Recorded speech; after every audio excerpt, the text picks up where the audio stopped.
gente precisa entender que o problema do Brasil ele não é um problema social, ele é um problema racial. Nós ainda somos vistos como seres sem alma desde a época que nós fomos sequestrados de África. A gente não tem perspectiva de vida. A gente tem aquela expectativa de morte.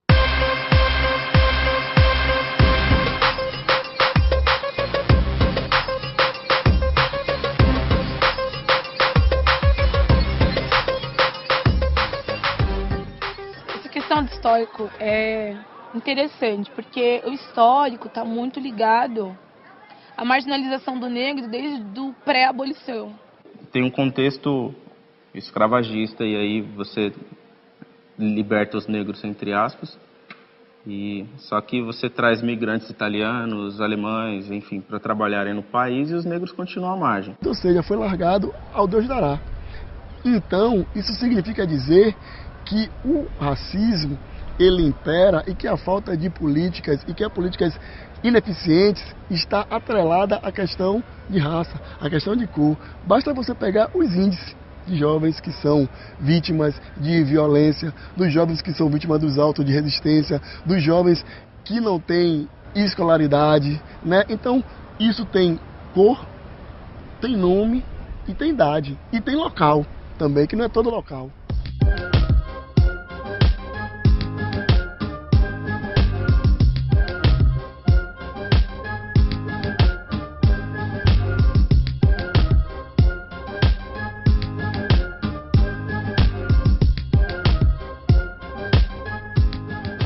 A escola é um dos primeiros lugares que nos rejeita, né? Que olha para esse corpo negro de uma forma diferenciada.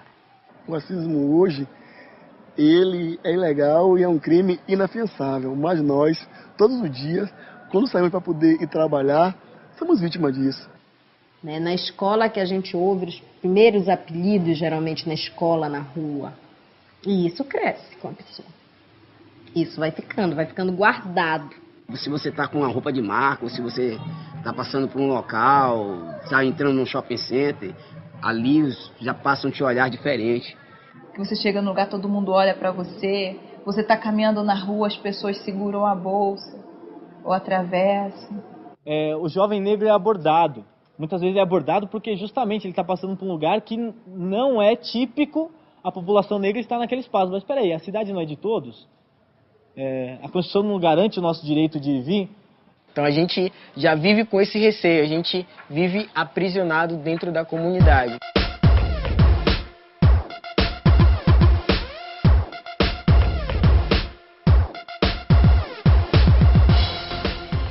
Existe, por exemplo, as piadinhas racistas, tipo, preto correndo é ladrão, parada é suspeito. Então, aquilo impregna na mentalidade da população, consequentemente dos policiais também, né, cara? E mesmo assim é tão naturalizado por conta dessa questão histórica que muitas vezes quando um jovem negro é abordado, quando matam um jovem negro, independente do que ele está fazendo, é visto muito como natural, assim, a polícia está fazendo o dever dela, entendeu? Se você for ler o jornal, quando você vê morre um negro e fala assim, morreram tantos suspeitos ou tantos números, essas pessoas não têm nome.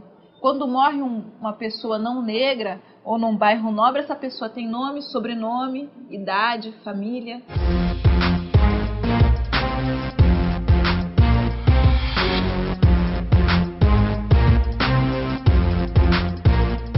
O racismo ele se readaptou. Nós temos hoje um sistema legal que, né, reconhece o racismo e reconhece o ato como injúria racial, né? E ninguém diz que é racista, né? Alguém sempre tem um amigo racista, mas ninguém se diz racista. As pessoas sempre perguntam pra mim, que escola de samba você desfila?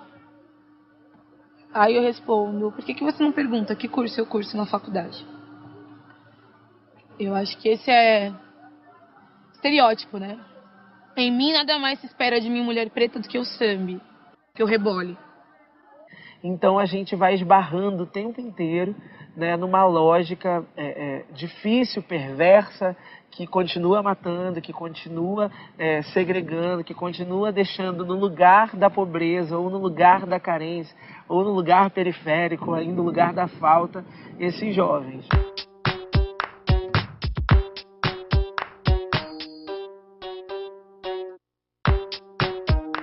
Eu penso que Para combater o racismo, a gente precisa compreender que nós vivemos numa sociedade multirracial. Eu, como professora e educadora popular, acho que o caminho é a educação. Então a gente tem que introduzir na mentalidade das crianças desde a escola que nós somos iguais, pregar a igualdade dentro das escolas e assim mudar a mentalidade da nossa geração futura. Visibilizar que aqui existem relações muito boas, que aqui as famílias buscam o melhor, que aqui a gente está agarrado no pré-uni, agarrado no reúne, agarrado nas possibilidades de ingresso na faculdade, na universidade.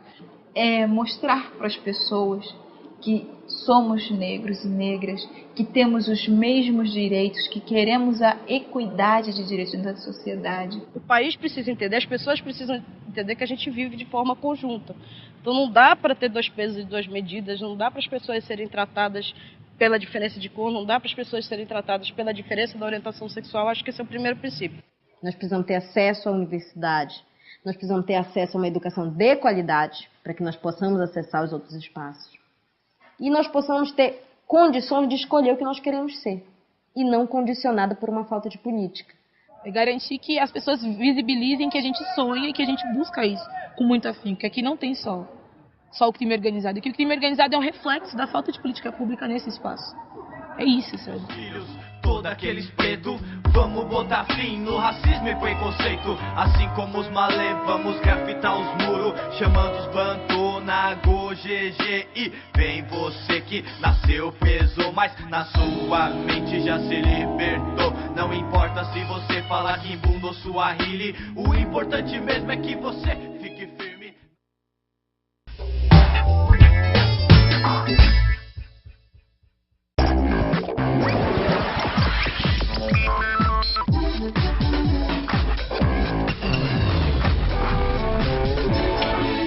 Eu vivo a pretitude na amplitude do que ela tem, que é linda, assim, eu sou super feliz por isso. Entendi que eu não sou um papel pardo, não sou morena, sou negra.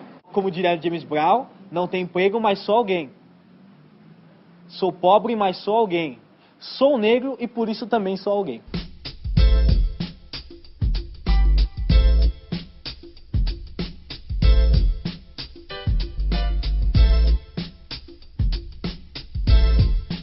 A história dos negros e negras, a história das mulheres nunca é retratada nos livros didáticos, nunca se diz isso na escola, enfim, é invisibilizado todo o tempo. Eu não estudo autores negros no curso que eu faço na universidade. O que é que no Brasil não tem influência da população negra? Me diz. Qual é o processo cultural nesse país que não tem a nossa influência? Esse país respira cultura negra, mesmo que não admita. Por exemplo, a escola de onde eu vim, uma escola pública, tinha a Semana da Consciência Negra, beleza. Você fala sobre a população negra durante uma semana e todos os outros dias, né, você não toca nesse assunto, você não trabalha esse assunto dentro da sala de aula.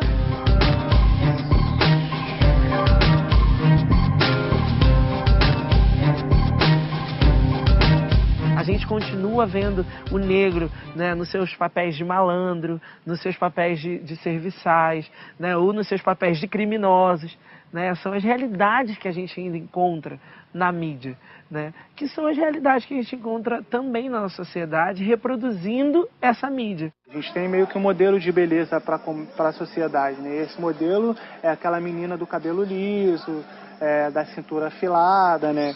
A forma como a mídia, como a história, como a escola trabalha a representação da população negra é um grande responsável pela baixa estima e a consequência da nossa juventude, né, ser cooptada pelo processo de violência.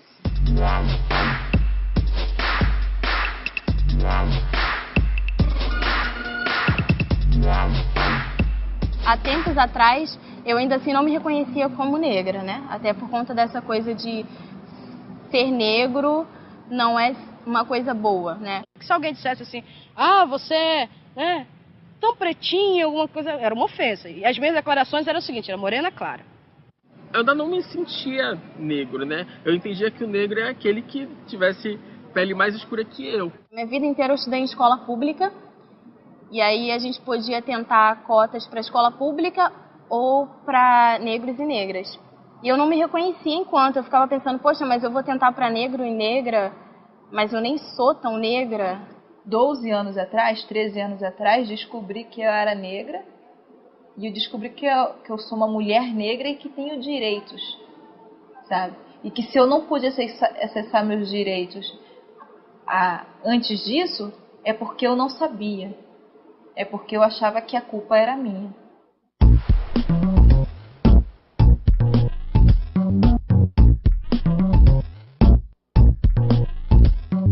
Ser negro não está só na pele, né? Não é só uma cor de pele, mas é uma posição, é eu ser como um todo. Quando eu me reconheci enquanto tal, eu vi que era uma coisa boa. É bom ser negro, não tem nada ruim. E aí essa coisa, eu comecei a resgatar a história do negro, da negra.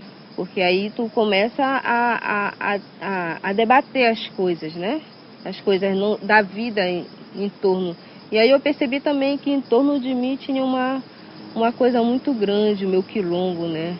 A partir do momento que a gente valoriza a nossa cultura, a gente afirma que a gente não é inferior a ninguém, que a gente tem que igualar, que as raças são parecidas, cada um tem a sua cultura, tem a sua particularidade, mas todas são semelhantes, entendeu? E utilizar essa cultura como uma forma de intervenção política, como uma forma de se colocar na sociedade a serviço cada vez mais de afirmação dessa identidade. Eu acho que como um momento desse que eu acho que eu estou passando na minha vida, de ter esse livro, para mim é muito importante. E eu acho que vai também, isso vai também servir de exemplo para outros jovens, né?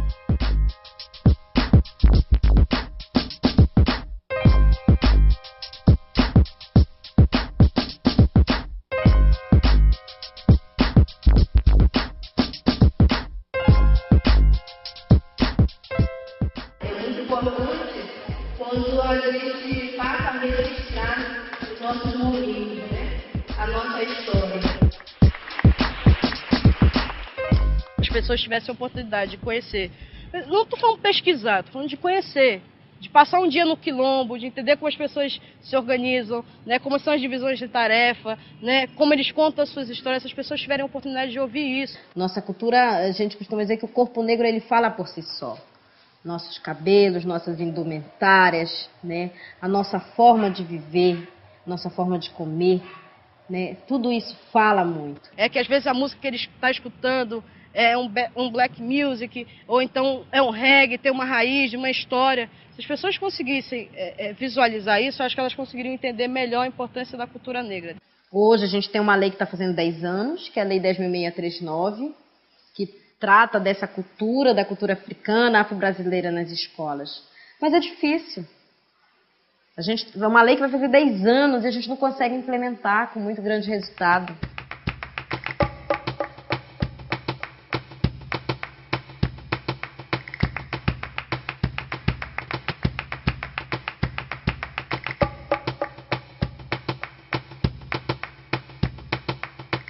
Então, garantir que a juventude saiba quanto fomos protagonistas no processo de desenvolvimento do país. Discutir a cultura negra, a cultura afro nas escolas é importantíssimo, porque é um espaço onde estão todos os jovens, né? Então a lei se faz importante exatamente por isso. Opa, peraí. Então eu não preciso seguir esse padrão, eu não sou isso. Eu não sou o jovem negro que mata. Eu posso ser outro referencial.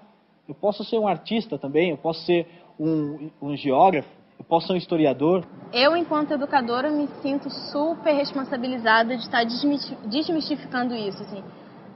Construindo uma outra forma de educação, uma outra forma de visão, de tentar despertar a autonomia dos meus alunos, tentar despertar a autoestima dos meus alunos e alunas. Acho extremamente importante a gente começar a ter outros referenciais nas escolas, outros referenciais nas universidades, né? Trazer poetas negros, poetisas.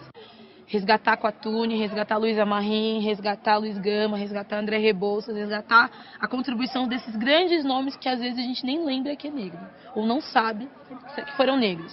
Então, referenciais positivos me levaram a me afirmar enquanto negro, enquanto um jovem afro-brasileiro.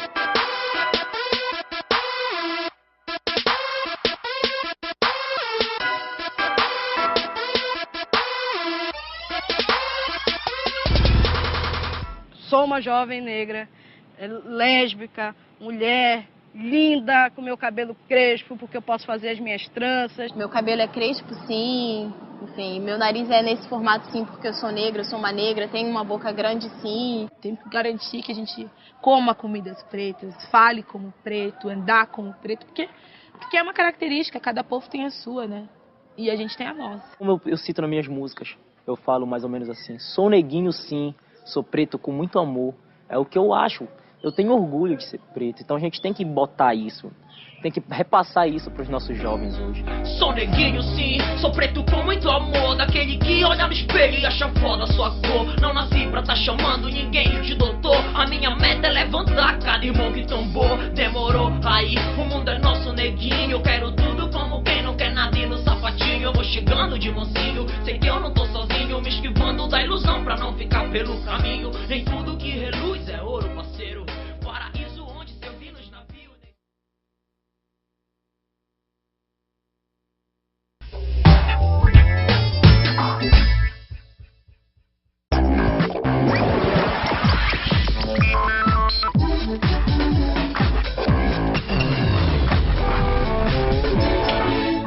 Que o jovem negro morre de arma, o jovem não negro geralmente de acidente de carro. Meu pai nunca levantou a mão pra mim, mas a polícia já. Cara, é possível dialogar com a polícia, agora eu não sei se eles vão ouvir o que a gente tem pra falar.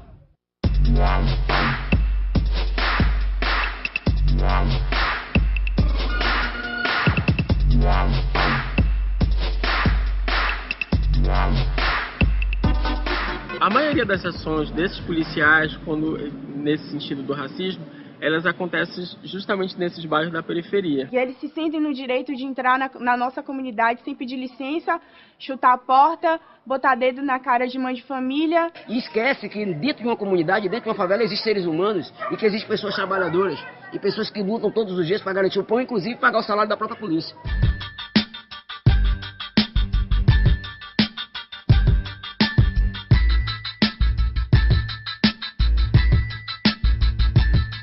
O policial é uma pessoa que traz os seus valores da sociedade, né?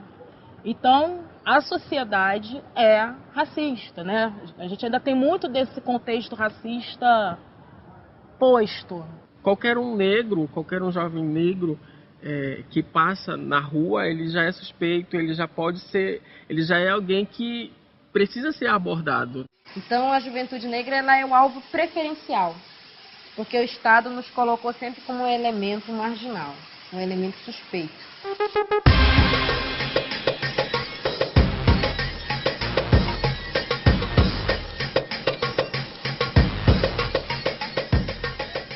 Revistas, cara, assim, tá andando só na rua. Eu fui revistado pelo mesmo policial 2 vezes, na mesma noite.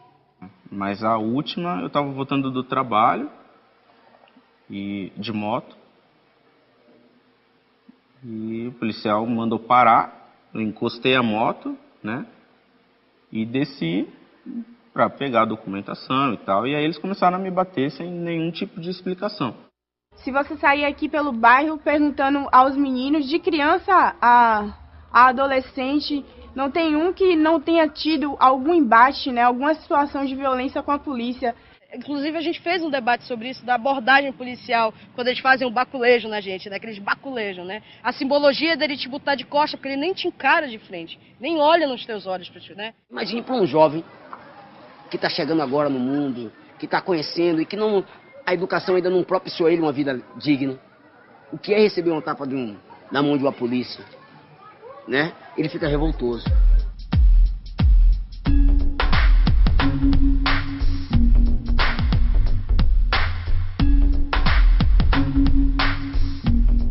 O policial, ele tem um trabalho de abordar as pessoas.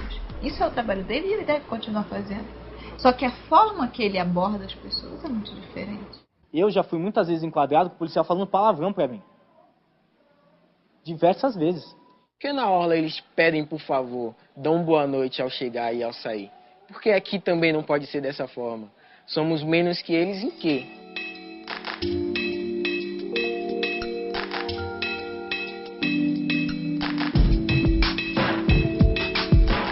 O jovem hoje assassinado, ele tá morrendo no auge da sua fase de produção, né? dos 29 anos, onde ele está se formando, já está formado uma ideia tanto filosófica, enquanto ser humano, produção manual, onde ele está no ápice do seu vigor físico. Muitos jovens mortos, assassinados. E todos com caráter de execução, né? Que no boletim é lavrado auto de resistência seguida de morte, mas que a gente sabe que foi execução, porque ninguém resiste com um tiro nas costas, ou na cabeça, ou na nuca. O auto de resistência, para mim, é isso. É a legitimação do Estado em exterminar os seus jovens, que também não é só exterminar, que é um princípio pequeno para o processo de genocídio que acontece no nosso país e no nosso Estado. Aqui no Borel a gente teve alguns anos atrás um caso exatamente assim, que gerou a criação de um movimento chamado Posso Me Identificar, né, em que 4 jovens no Borel foram brutalmente assassinados pela polícia numa incursão, e cada um estava fazendo uma coisa, um estava chegando da faculdade, um estava no barbeiro cortando o cabelo, então, mas eram jovens negros e que, para a polícia, tinham a aparência de criminosos.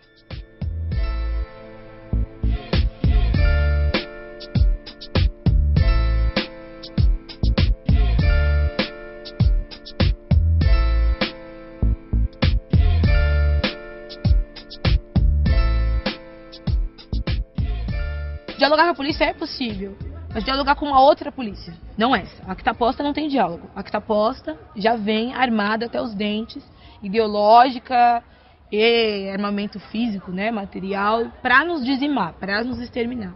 Os profissionais têm que entender o contexto em que eles estão atuando. Se ele não entender o contexto que ele está atuando, a gente não consegue desenvolver estratégias para melhorar a realidade atual, né? A gente acredita que a formação transforma as pessoas, né? Então, se tiver uma formação não racista, não machista, não homofóbica, talvez esse policial ele consiga exercer um papel diferenciado. O policial, ele precisa se reconhecer também negro, ele precisa se reconhecer daquela comunidade e perceber que naquela comunidade, ela não é só uma comunidade de violência.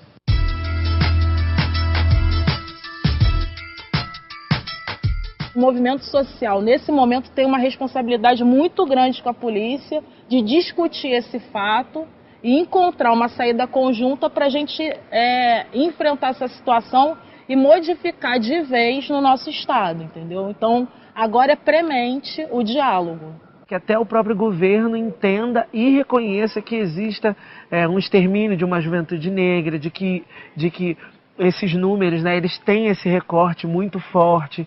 A gente tem que pensar uma nova polícia. E não é a unificação da polícia civil com a militar. Não, é uma nova polícia, uma polícia humanitária, uma polícia que cumpre o papel dela de fato. Que não é só garantir a patrimônio privado, nem o patrimônio público. Para garantir a vida, que é o maior patrimônio que se tem. Criança livre, essa canção. Feijão na mesa, arroz, fuzil na mão. Criança livre, essa canção. É pra Lázaro, um menino lá da rua que não tem onde morar. Lázaro, um menino muito triste que tá pra se indignar. Feijão na mesa, arroz, fuzil na mão. Criança livre, essa canção.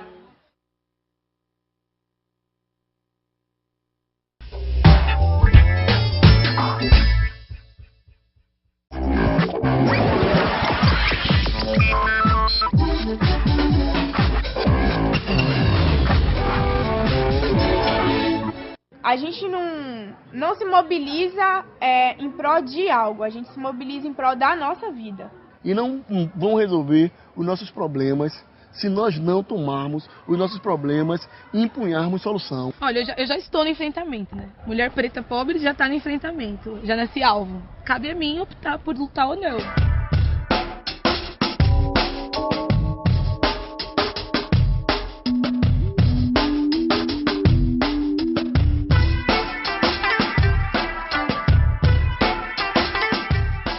Precisa de fato tomar as rédeas do nosso futuro, né? Tomar as rédeas do que nós queremos, tomar as rédeas e falar claramente: não quero que ninguém fale por mim. Porque quando a gente discute com uma determinada camada da sociedade a questão das cotas, a gente vê rapidamente que essa camada se mobiliza para ser contra. porque não quer conviver com a gente nesses espaços. E aí a juventude negra, fundamentalmente, deve se mobilizar para garantir essa fatia do bolo. E a gente garante lutando.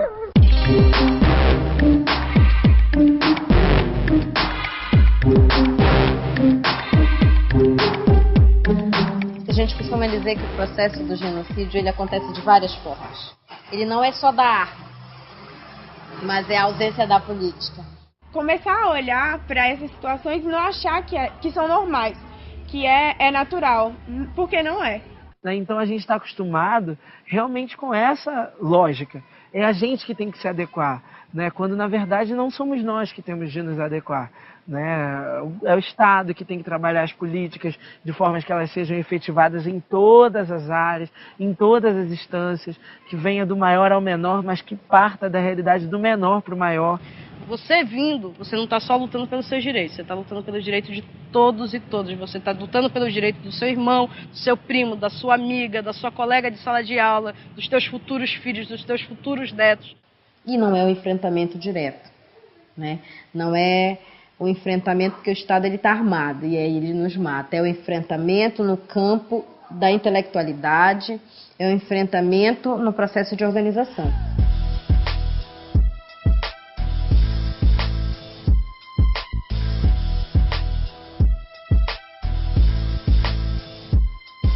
No ano passado, em dezembro, aqui no Borel, a gente chamou a comunidade inteira para um movimento de ocupação do espaço, né, depois de um toque de recolher imposto pela polícia. E a gente fez toda uma mobilização só pelas redes sociais e a gente lotou a Rua São Miguel e subiu o Borel, né, ocupando o espaço que era nosso, o território que era nosso.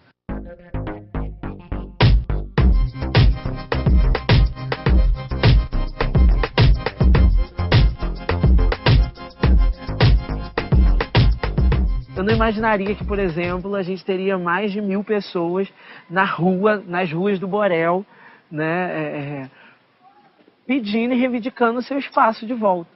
Mas essa galera estava lá, essa galera atendeu por quê? Porque a gente estava falando ali daquilo que ele passa todo dia. Isso é muito positivo, mas é um caminho que você vai construindo no cotidiano, né? Uma relação que você vai meio que construindo junto com as autoridades, com a polícia, com o poder público, né, cotidianamente. Então, o processo de mobilização, quando ele realmente trabalha, né, no sujeito, diretamente no sujeito, ele alcança proporções que a gente nem imagina.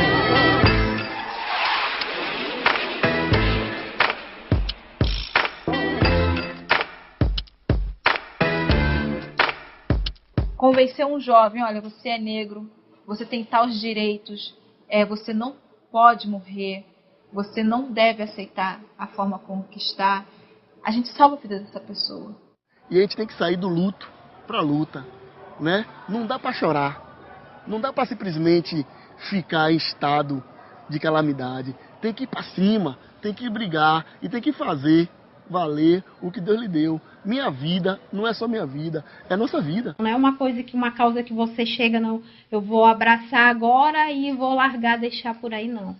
Mas é uma causa que a gente abraça e vai levar para a vida toda, porque a gente tem um compromisso com o nosso povo, com nossos jovens. A juventude negra tem que garantir juntas, unidas, a galera que está do outro lado, garantir juntas que os melhores espaços não sejam os melhores espaços para poucos, mas que sejam o espaço comum de todos, inclusive nós, jovens, pobres, pretos e periféricos.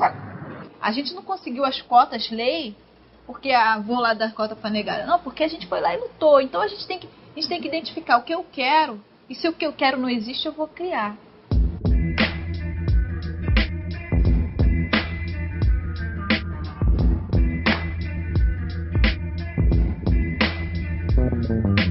Tem desafio de, nesse espaço conquistado, não só superar aquilo que era a expectativa, mas de demonstrar que aquele é o meu espaço de direito, né? De que aquele é o meu lugar também. É importante a gente ir para o curso de medicina para falar como é que a população negra é tratada nos consultórios, pô. Nós precisamos fazer esse debate, nós precisamos provocar no indivíduo, né, que ele precisa ter um tratamento diferenciado, que ele precisa tratar as pessoas de forma igualitária.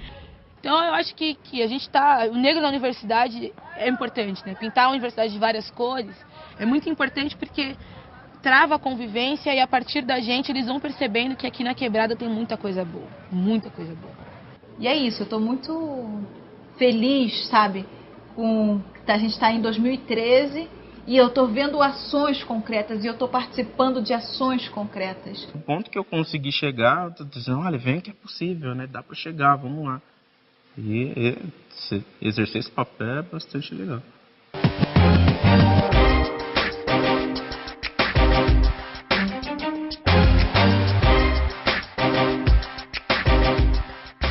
Eu vislumbro o melhor para a Juventude Negra. Juventude Negra na universidade pública, ocupando os melhores espaços, sendo protagonista das principais pesquisas tecnológicas e estruturais do país. A gente tem presidente negro, presidenta negra, governador, empresários, que a gente esteja em todos os lugares da sociedade. Mas independente disso, o que eu espero é que a gente estejamos vivos e vivas e orgulhosos, né? A gente é movido por essa esperança. Né? Às vezes a gente fica cético, às vezes a gente acha que não vai dar certo, mas a gente é movido por isso, é isso que move a gente, porque a gente entende que tem uma realidade possível, tem uma outra realidade possível, dá para fazer as coisas de outra forma. Então, não dá para não ter esperança. Eu acho que tudo que a gente conseguir sempre vai ser pouco, porque o preto ele tem uma história de luta, né? Embora nas escolas, nas aulas de história dizem que não, mas o negro era escravizado, e o capitão do mato também era preto, e não sei o quê, mas se tem um histórico de luta. O negro não foi escravizado pacificamente, ele lutou contra isso o tempo todo. Então, hoje eu estou aqui batalhando para que amanhã você tenha o direito de dizer, mas eu quero que você tenha o direito de dizer o seguinte: olha, eu conheço a minha história. Tu conhece essa história? Eu conheço a minha história. A história é essa. E a minha história está aqui. Tem um início, meio e fim, com um final feliz. É isso que me faz levantar, né? Todo dia de manhã, apesar do racismo, apesar do extermínio dos nossos jovens, eu sei que a minha ação, a sua ação, a nossa ação pode mudar alguma coisa. Sujeito de atitude sempre vai querer vencer. O tempo não espera tudo o que você vai fazer. A vida tá passando, tá esperando o quê? Assuma sua postura, é o que te faz livre. Sujeito de atitude sempre vai querer vencer. O tempo não espera tudo o que você vai fazer. A vida tá passando, tá esperando o quê? Assuma sua postura, é o que te faz.